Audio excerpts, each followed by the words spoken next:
Salut, salut les amis, on espère que vous allez bien. En tout cas, nous ça va tranquille. Bienvenue sur Canal 97+. Ce soir, on est avec la famille, la cousine de feu Kalala Omotunde, qu'on souhaite encore les condoléances et qui va effectivement s'exprimer, nous parler un peu plus de ce grand frère qui nous a quitté de façon très brutale et pour qu'on puisse mieux connaître effectivement qui était Kalala Omotunde. Bonsoir. Bonsoir Michael. Oui, merci de passer ce petit moment avec moi pour que je puisse effectivement, au nom de la famille, parler un petit peu de Jean-Philippe. Jean-Philippe, mon cousin Germain, donc fils de la sœur de ma mère et avec lequel j'ai grandi. En fait, lui, ma sœur aînée, moi, nous avons formé un trio. Et nous avons partagé notre enfance. Et dans cet espace même où nous sommes, là, puisque nous sommes dans les hauteurs de Grande Ravine, terre où ont vécu mes grands-parents, mes arrière-grands-parents et certainement leurs parents avant eux. Donc, une terre vraiment qui nous a vu grandir. Et c'est vrai que depuis une semaine, ma famille et moi-même, nous sommes vraiment secoués et attristés parce que nous avons perdu un des nôtres. Et, et donc voilà, le temps passe, 8 jours sont passés, 9 jours effectivement sont passés. Et comme tout le monde, nous attendons de savoir ce qui va se passer. Parce que effectivement, nous sommes sa famille génétique, mais nous ne sommes pas les décideurs de la suite des événements. Bien évidemment, j'ai un profond respect et aussi beaucoup, comment je dirais, je suis de tout cœur avec Annie Jart, qui, je pense, a reçu un coup très très dur. De tout cœur avec sa compagne aussi, avec en tout cas toutes les personnes qui soutenaient et qui appréciaient Jean-Philippe. Et aussi, vraiment, je voudrais faire savoir que nous sommes touchés, nous sommes doublement touchés, parce que, effectivement, dans ma famille, c'est vrai que nous avons nous-mêmes pris la dimension de ce qu'était Jean-Philippe, pas simplement un des nôtres. Nous avons encore plus pris sa dimension depuis une semaine. Mais il n'empêche, en tout cas pour moi, c'est comme un frère que j'ai perdu parce que c'était vraiment pour moi un frère. C'est vrai que pendant de nombreuses années, nous nous sommes perdus de vue puisque nous sommes restés ensemble jusqu'à l'adolescence. Après, nous sommes partis faire nos études, chacun a fait sa vie et on s'était pas mal éloignés. Et c'est vrai qu'avec Jean-Philippe, ça faisait à peu près, oui, 5 ans, plutôt 4 ans, que nous étions vraiment rapprochés, en fait, depuis le décès de sa mère. Et nous avions, puisque j'avais eu l'occasion j'ai eu souvent de longues conversations avec lui. Et j'ai pu vraiment prendre la dimension de ce qu'il était devenu. Et nous sommes d'autant plus touchés que nous avons vraiment conscience que c'est une perte pour la Guadeloupe, c'est une perte pour l'Afrique. Avec tout ce que j'ai déjà entendu, je m'en rends compte. Et c'est une perte, pour nous, c'est une perte. C'est parce que notre famille n'est pas très, très grande, puisque ma grand-mère a eu 5 enfants, dont ma tante qui est décédée, comme je vous l'ai dit, il y a 4 ans. Et nous sommes 11 petits-enfants, et Jean-Philippe était le premier des petits-enfants. Ensuite, ma sœur, puis moi. Donc, nous, les 3 plus grands, voilà, on avait ces racines communes, je dirais, puisque nous avons passé notre enfance entre le Gosier, Pointe-à-Pitre où habitait ma grand-mère et le Rézé où Jean-Philippe a été très très longtemps avec nous. Et donc voilà, c'est une partie de nos racines qui disparaît avec lui. Et, et vraiment, depuis vendredi, j'ai eu beaucoup de témoignages de solidarité, beaucoup de personnes qui se sont manifestées. Et nous les en remercions parce que ça nous va droit au cœur. Et, eh bien, j'aurais quand même quelque chose à dire par rapport à tout ce que j'ai entendu. Tel que j'ai connu Jean-Philippe, et par rapport surtout à la dernière conversation que j'ai eue avec lui, c'était juste après le symposium qui avait eu lieu à la médiathèque du Lamentin avec Gérald Bougré. Et lorsque je suis partie, il m'a accompagnée à l'extérieur et on est resté encore peut-être une demi-heure à refaire le monde comme on le faisait de temps en temps, quand il avait le temps, parce que il fallait l'attraper, Jean-Philippe. Hein, et il était tellement sollicité que il pouvait des fois mettre plusieurs jours avant de répondre à un message, mais j'avais compris qu'il y avait une raison, que c'était pas parce qu'il ne voulait pas répondre. Il était vraiment très sollicité et il avait à cœur, je pense, d'apporter ces messages à tous. Et il avait cette faculté de captiver l'attention et de vivre ce qu'il disait, de vivre ses pensées, et il ne pouvait que toucher les cœurs. Et comme je vous disais, la dernière fois que j'ai discuté avec lui, j'ai compris que là maintenant il était arrivé à un stade où il fallait, pour lui, ce qui comptait c'était de passer à l'action. Parler, c'était bien beau. Pour lui, je pense, il avait suffisamment apporté d'éléments pour démontrer à tous que les gens comme nous n'avaient plus rien à prouver. Et pour lui, ce qui comptait maintenant, c'était de faire. Et il l'a largement prouvé. Et c'est ce que j'ai apprécié, c'est que ce n'était pas juste que des paroles. Derrière, il y avait des actions. Et il avait de grands projets pour la Guadeloupe. Alors quand j'entends dire qu'il ne s'intéressait pas à la Guadeloupe, qu'il ne pensait qu'à l'Afrique, oui, il pensait à l'Afrique, bien sûr, mais c'était un tout. Je ne pense pas qu'il faisait la distinction entre les uns et les autres. L'important, c'était que le message passe et que les gens comprennent qu'ils n'avaient plus qu'à changer leur façon de penser pour pouvoir être à la place qu'ils devaient avoir. Et moi, je pense que vraiment, c'est ce qu'il y a à retenir. Son heure est arrivée, d'une façon ou d'une autre, son heure est arrivée, et qu'on le comprenne ou pas, hein, peut-être que tout ce qu'il avait à accomplir sur cette terre, il l'a accompli, il a planté les graines. Charge à nous maintenant de les faire se transformer en forêt. Et j'espère vraiment que les petites paroles, les petits conflits entre nous vont s'apaiser.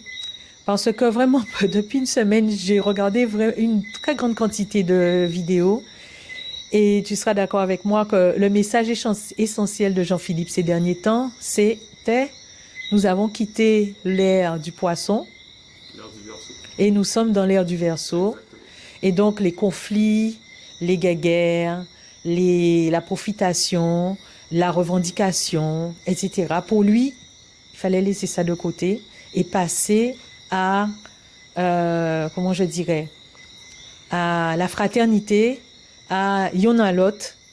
Alors, essayons, même si les choses ne se passent pas comme on imagine qu'elles devraient se passer, soyons dans l'apaisement, parce que de toutes les façons, quoi que l'on fasse maintenant, eh bien, il n'est plus là. Et on ne doit pas le faire revenir. Par contre, on peut faire vivre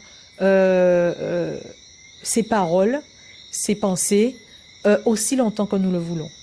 Il y a des livres, il y a des audios, il a laissé une très grande quantité de supports. Alors charge à nous, à notre façon, chacun à sa façon, nous avons quelque chose à en tirer. Certains voudront se lancer dans les humanités africaines. Anijart est là pour ça et je pense qu'ils vont s'organiser pour faire vivre cette école et pour faire perdurer ces messages. D'autres vont améliorer leur vie, vont améliorer leur façon de penser, vont regarder autrement leurs congénères, vont regarder autrement leur pays et ça sera aussi une conséquence positive. Donc, pas la peine de nous juger les uns les autres, de dire que celui-là fait bien, celui-là ne fait pas bien. Nous avons tous le cœur gros, nous avons tous de la peine, mais nous devons rester unis, rester solidaires. Et moi, comme tout le monde, ma famille, comme tout le monde, nous attendons de voir ce qui se passe cette semaine, puisque de toutes les façons, quoi qu'il se passe, il ne reviendra pas. Donc, moi, je vous dis franchement, de tout ce que j'entends, moi, je ne vois qu'une chose, c'est que j'ai perdu mon cousin frère. Voilà. Et je partage cette peine avec ma famille, mes tantes, mon oncle, toutes ces personnes. Nous avons été un cocon pour que Jean-Philippe devienne ce qu'il est devenu.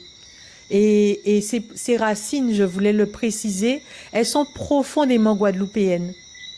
Jean-Philippe a grandi, comme je vous disais, entre Pointe-à-Pitre, Grand-Camp, Le Gosier. Il a été au lycée Bainbridge comme beaucoup de personnes de sa génération. Il avait la vie de beaucoup d'adolescents de sa génération. Et je pense que tout ça, c'est le terreau qui a fait ce qu'il est devenu. Il avait cette intelligence, cette curiosité et cette facilité à comprendre les choses et à les expliquer surtout. Et cette facilité à vulgariser des informations complexes. Donc, franchement, ça serait dommage que maintenant, on en soit à se faire des reproches pour des... Je pense que ça serait pas digne de lui. Donc, apaisons-nous et c'est vrai que nous aussi, on a cette impatience de savoir ce qui va se passer, mais soyons dans l'apaisement et dans le recueillement. Et toute personne qui a envie de manifester son affection peut le faire déjà dans son cœur et en temps voulu le fera en présence de sa dépouille certainement. Donc voilà, c'est un petit peu le message que je voulais faire passer et qui est, je dirais, je pense que c'est le message que ma famille veut faire passer. Et donc voilà, c'est ce que je voulais partager avec vous ce soir. Alors, depuis qu'on a commencé cette émission, je ne sais pas pour vous, mais j'ai ressenti une présence très certainement peut-être monsieur effectivement Kalala qui est à côté de nous, qui est avec nous, qui est en esprit, mais un esprit très fort. Donc effectivement qu'on lui souhaite effectivement de pouvoir d'ouvrir le ciel effectivement pour qu'il puisse faire ce dernier voyage. Donc on l'a présenté avec son nom qu'il a choisi, son nom Kamit Kalala Omotunde, mais il faut effectivement rendre hommage aussi, c'est la famille Corveau, Jean-Philippe Corveau. Comment vous êtes senti quand il a décidé de prendre ce nom qu'il a choisi, qu'il a expliqué effectivement l'origine de la puissance de son nom qu'il a choisi, comment la famille a vécu ce moment, la famille Corveau a vécu ce moment? Alors effectivement, ça a été la première fois en tout cas moi, quand j'ai su qu'il avait changé de nom, ça fait plus de 15 ans, presque 20 ans. J'avoue que on a été un peu choqués parce qu'on n'avait pas bien compris le message. On avait pris ça comme un rejet de la famille, des origines familiales. Or, c'était tellement plus grand que ce qu'on pouvait imaginer qu'on l'a compris avec le temps. Et comme je te disais, il y a 2 ans, j'ai pu avoir cet entretien radiophonique avec Jean-Philippe, donc avec Kalala Omotunde, où effectivement, il était question de comprendre comment il était devenu Kalala Omotunde. Comment il était passé du Jean-Philippe de mon enfance à ce personnage rempli de connaissances, ce personnage capable de démontrer par tous les moyens la grandeur du peuple noir. Et j'avoue que ce moment de radio que nous avions fait avait été une sorte de thérapie pour ma famille et pour moi-même. Et pour lui aussi, je pense, parce que je suis persuadée que ça nous a rapprochés. Et donc nous l'avons accepté. Et nous, sa famille, nous nous sommes toujours tenus en retrait. Parce qu'il avait cette espèce de, comment dirais-je, de pudeur par rapport à sa famille, qui fait qu'il n'en parlait pas, et je le respecte parfaitement. Mais maintenant, c'est pas que nous ne voulons pas rester en retrait, nous allons rester en retrait. Mais nous avons aussi envie de partager cette émotion avec le peuple guadeloupéen, voilà, avec la diaspora. Nous voulons vraiment partager ça, parce que c'est une grosse perte. Nous l'avons déjà maintes fois répété, et je pense que il est normal que les Guadeloupéens et tout le monde sachent que Jean-Philippe avait quand même une cellule familiale derrière lui. Et je voulais vous finir peut-être par une anecdote qui s'est passée au mois d'avril. Oui, c'était au mois d'avril. C'était un dimanche soir et j'avais quelques soucis d'ordre familial avec ma progéniture. Et je réfléchissais à la meilleure action à mener, comment me comporter. J'étais vraiment ce soir-là très troublée, vraiment pas bien. Et j'ai demandé à l'univers de m'apporter une réponse. J'étais dans un état de demande absolue. Eh bien, qu'est-ce qui s'est passé? Mon cousin Jean-Philippe m'a appelé. Il était 19h à peu près. On est resté au téléphone jusqu'à 22h, 22h30. Et il m'a parlé. J'ai mis du temps à comprendre. Bon, après, hein, les gens vont peut-être dire que j'affabule ou que... Mais bon, moi, je sais que... j'en ai encore la chair de poule. Je sais que c'était la réponse que l'univers m'a apportée. Et c'est pour ça que... on peut être croyant, pas croyant, on peut avoir fait un petit cheminement spirituel ou pas. Chacun est libre d'être au niveau où il décide de l'être. Mais une chose est sûre, c'est que Jean-Philippe avait atteint un niveau spirituel qui ne peut que nous inspirer. Alors, on ne peut pas se permettre aujourd'hui de tenir des propos trop terre à terre. Et vous l'avez peut-être vu hein, aussi toute cette semaine, il y a un petit message qui circulait où il disait de faire attention à nos paroles, de rester dans le positif, d'avoir des paroles positives et de façon à garder une haute énergie. Et ce ne sont pas des paroles vaines. Donc, restons dans cette haute énergie. Et je peux vous dire que ce soir-là, je ne vais pas rentrer dans les détails de la conversation que j'ai eue avec lui, mais je n'ai pas eu besoin de lui dire. C'était comme s'il savait ce que j'avais besoin d'entendre. Et il m'a donné beaucoup d'enseignements. Moi qui n'ai pas suivi les humanités classiques africaines, toujours à reporter une éventuelle inscription, et puis voilà, hein, il ne faut pas reporter ce que l'on doit faire. Mais je pense que tout ce qu'il avait à me transmettre, il me l'a transmis. Il nous l'a transmis. On a les livres, on a les audios, on a un héritage puissant. Charge à nous de le faire fructifier.